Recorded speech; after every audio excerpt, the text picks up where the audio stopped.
superstitious. And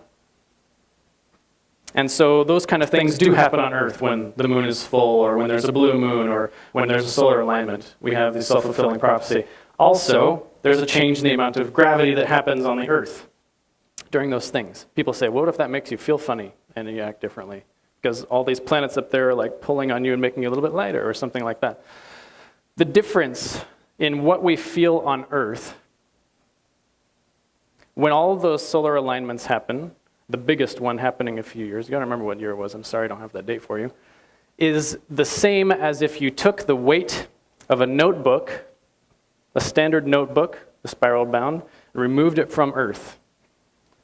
That's how much less Earth would weigh, or how much less you would weigh in relation to the Earth when all those solar alignments happen. Those planets are so far away and not very big compared to the sun that when those kind of things happen, there's practically nothing that happens. Okay. That's the point I wanted to make about that. Nostradamus. Now, in the documentary on the History Channel, they said, Nostradamus, he says that things are going to happen with his weird drawings. You remember that? But Nostradamus himself said the world's not going to end in 2012. He didn't say that. He just said things are going to happen beyond 2012, implying that he didn't believe anything about 2012 specifically. That doesn't mean we're going to throw Nostradamus as a prophet out the window. We're going to be looking at what he says also when we're looking at prophecy. Just because somebody is a prophet doesn't mean they're going to predict everything. Otherwise, let's say I was a prophet, I wouldn't be predicting what flavored gum you're chewing or what kind of hat you're wearing tomorrow. I wouldn't be predicting what kind of jacket you're going to buy next year or what color cat you're going to get. There's lots of things that get left out. No prophet makes that claim.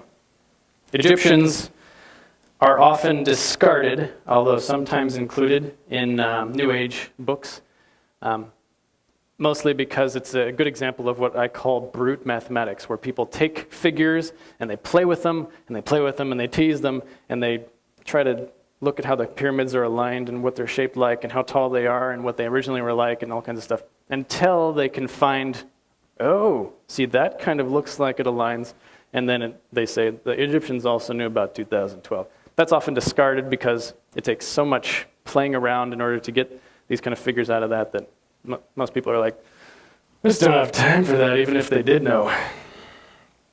So, who thinks they have the absolute truth? Who? If you have a worldview, then in your mind, you have an absolute truth. Some people believe that God exists, some people do not. Some people believe that God is nice, some people do not. Some people think that everything is fated to happen a particular way. Of these worldviews, when you boil them down and you throw off all of the religious garbage from the top, they boil down to 6 fundamental worldviews. And that's what we're going to be looking at in the first session tomorrow. These groups of people, and they're all over the world, so if you took a step back and you looked at what everybody believes, these groups of people would believe 6 different things, basically. All religions fall into the 6 world beliefs. All atheism falls into one of the 6 worldviews. And so we're going to look at that, and boy, is that fascinating. Very interesting. That starts at 10:20 tomorrow. When we go through that, we're going to, in the future, never be surprised by a new belief system. You're never going to say, what? You believe that? I've never heard that before. You're going to be well educated.